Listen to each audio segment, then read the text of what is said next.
Our Hawaiian visit, the second day, it was a visit to the Pearl Harbor National Memorial, which is a unit of National Park System of the United States on the island of Oahu, Hawaii. On March 12, 2019, it was made as a separate national memorial, and this site commemorates the events of the attack on Pearl Harbor on December 7, 1941, which killed 2,400 Americans and sank 12 ships.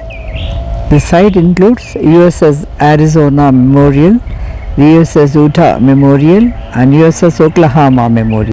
It has a visitor center and a park that features galleries on the Pacific Theater of World War II, a theater showing a film about the attack, and the memorial sculpture.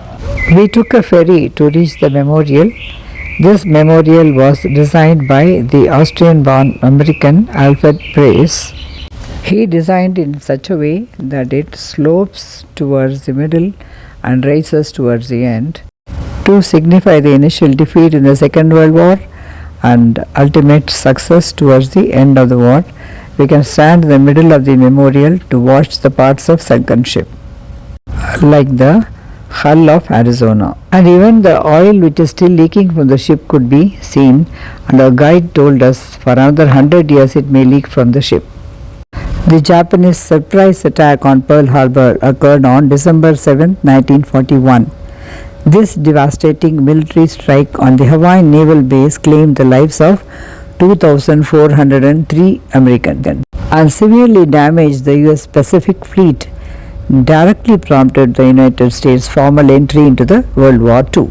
The primary targets of the Japanese strike force were the American aircraft carriers. By sheer luck, none of them were docked at the base on the day of the attack.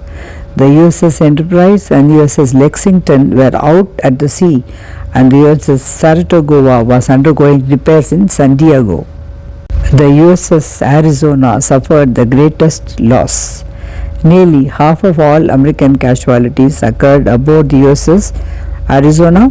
The bomb breached its forward magazine, causing a massive explosion that killed 1,177 crew members.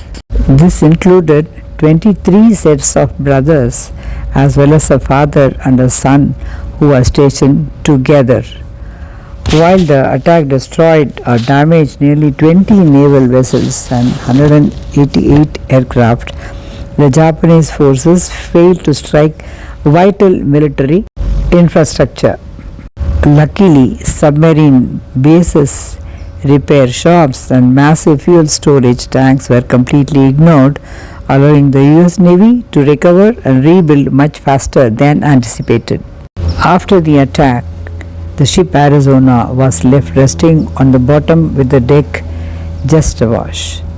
In the days and weeks following, efforts were made to recover the bodies of the crew and the ship's wreckers. Eventually, further recovery of bodies became fruitless, and the bodies of at least 900 crewmen remained in the ship. The people have dived inside the USS Arizona, but human divers never enter the ship out of respect, because the wreckage is a final resting place for over 1,000 sailors and marines. It is treated as a hallowed war grave, and federal law prohibits unauthorized access. The surprise attack was on a Sunday morning that ensured most crewmen were on the shore leave. This meant US ships were undermanned, but it also meant thousands of experienced sailors survived to crew newly built vessels. It was the greatest mistake on the part of Japan to initiate a war with the United States, which completely turned the tide of the war against Japan. The sneak attack enraged the American public, destroying any chance of negotiated peace and uniting the nation to enter the World War II. The Japanese used the three-word phrase "Tora, Tora, Tora" during the attack. It was a coded signal verifying that the bombers had achieved complete surprise, though the actual meaning of Tora is tiger. It is interesting to know that the United States fired the first shot in the Pacific War around 6:45 a.m. on December 7, 1941. The crew aboard the U.S. Navy destroyer USS Ward fired upon and sank an unauthorized Japanese midget submarine attempting to sneak into Pearl Harbor.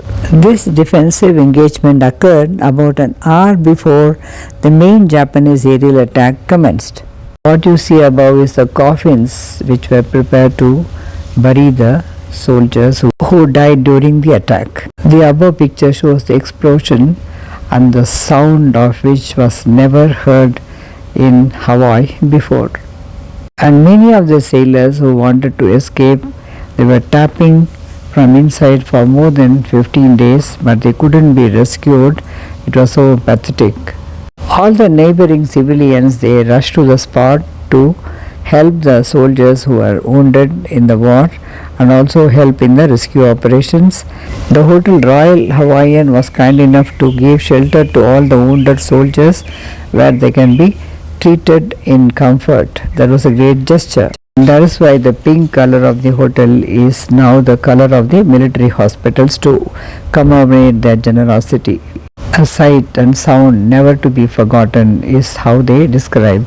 And here even the elementary school children were helping all the wounded in their own way. Thus the Pearl Harbor site is a very historic monument and not just like any other museum we visit. It is connected to their history as well as very emotional place where we paid respects to those soldiers who were buried in the ship. Even those who survived the attack wanted their ashes after their death to be kept inside the ship as they did not want to be separated from the fellow sailors with whom they sailed in the ship. So our time spent in this memorial was very emotional and very memorable. That's why I shared with you. Thanks for watching my travel videos.